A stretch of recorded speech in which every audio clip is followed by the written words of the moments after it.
Assalamu alaikum. What's up, guys? Welcome back to our YouTube channel MSC Automobiles and MSC LPG and CNG Conversion Center.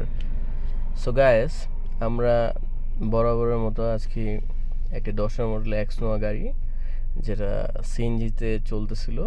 So এটা এখন private চলবে, যে কারণে আমরা এলপিজিকে convert করে দিলাম। আর এখানে আমরা এলপিজিতে কনভার্ট করার জন্য যে কিট বক্সটা ইউজ করেছি সেটা হচ্ছে জিআই অ্যাডভান্স গ্যাস ইটালি একটা ব্র্যান্ড। এটা হচ্ছে এখন বরাবরের মতো মার্কেটে একটা মানে খুব ভালো মানের একটা প্রোডাক্ট, যেটা হচ্ছে ক্যালিব্রেশন সার্ভিস খুবই ভালো। এই দেখা যাচ্ছে একটা মার্কেট চ্যালেঞ্জ, একটা প্রাইস রেঞ্জের মধ্যে মাঝখানে আপনার এর থেকে ভালো কিছু আর আশা করা যায় না, সম্ভবই না।